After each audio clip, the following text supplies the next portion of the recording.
மக்கள் அனைவருக்கும் வணக்கம். வீடியோக்குள்ளே போகிறதுக்கு முன்னாடி நீங்கள் நம்ம சேனலுக்கு புதிய பார்வையாளர்களாக இருந்தீர்கள் என்றால் மறக்காமல் நம்ம சேனலை சப்ஸ்கிரைப் பண்ணிக்கோங்க. ஏன்னு கேட்டிங்கன்னா அரசியல் தொடர்பான நிகழ்வுகளை உடனுக்குடன் தெரிஞ்சுக்க நம்ம சேனலை சப்ஸ்கிரைப் பண்ணிக்கோங்க.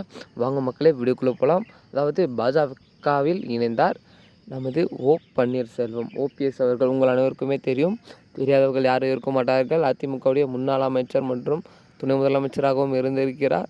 ஆகவே இவர் இப்பொழுது அதிமுகவில் உள்ள மக்களே இதுவும் உங்கள் அனைவருக்கும் தெரியும் என எடப்பாடி அவர்கள் நீக்கம் செஞ்சிட்டார். இவர் சசிகலா, டிடிவி தினகரன், இப்பொழுது புதிதாக செங்கோட்டையன் என 4 பேரையும் அவர் பார்த்திங்கன்னா அதிமுகவில் இருந்து நீக்கம் பண்ணார். உங்கள் அனைவருக்குமே தெரியும். இப்போ இதில் என்ன திருப்பம் என்றால், இவர்கள் 4 கட்சியிலிருந்து வேறு கட்சிக்கு தாவறதாக தகவல் வந்திருந்தாலும் இப்பொழுது அதிமுகவுடன் பாஜக கூட்டணி இருக்கிறது. இந்த கூட்டணியில் இப்போ அதிமுகவில் தான் என்னால் சேர்ந்து உழைக்கவில்லை, ஆனால் அதிமுகவுக்கு நான் எப்பொழுதும் உறுதுணையாக தான் இருப்பேன் என்று பாஜகவில் இணைய போவதான தகவல்கள் கசிந்து இருக்கிறது. ஆகவே பார்த்திங்கன்னா ஓபிஎஸ் பாஜகவில் இணைந்தால் அப்பொழுதும் அதிமுகவுடன் லிங்கில் தான் இருப்பாங்க. ஏன்னால் 2 கட்சிகளும் கூட்டணி.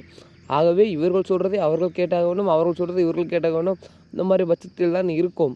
ஆகவே இப்போ மீண்டும் எடப்பாடி மற்றும் ஓபிஎஸ் ஒன்று சேர்ந்து அரசியலை கண்காணிப்பார்கள் என்று பொறுத்திருந்து பார்க்கலாம்.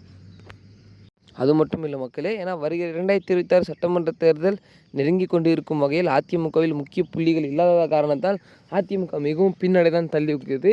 இப்பொழுது கூட்டணி என்ற பெயரில் பார்த்திங்கன்னா அதிமுகவில் நமது பன்னீர்செல்வம் இணைந்தால் இப்பொழுது அதிமுக மீண்டும் ஒரு வலுவான ஆட்சியை தான் பிடிக்கும் என்று எதிர்பார்க்கலாம். அது மட்டும் இல்லை, தமிழகத்தின் இளைஞர்களின் ஆதரவு ஏராளமானோர் பார்த்திங்கன்னா நமது தாவேக்கா கட்சிக்கு தான் பார்த்திங்கன்னா வருகிறார்கள்.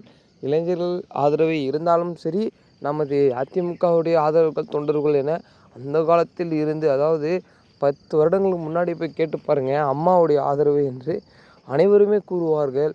ஆனால் அம்மா இறந்த அப்புறம் பார்த்திங்கன்னா அவர்களுடைய ஆட்சி காலம் கொஞ்சம் கொஞ்சமாக சரிவை தான் சந்தித்திருந்தாலும் சரி, அந்த அளவுக்கு சரிவை சந்திக்கலை என்று தான் நான் கூறுவேன்.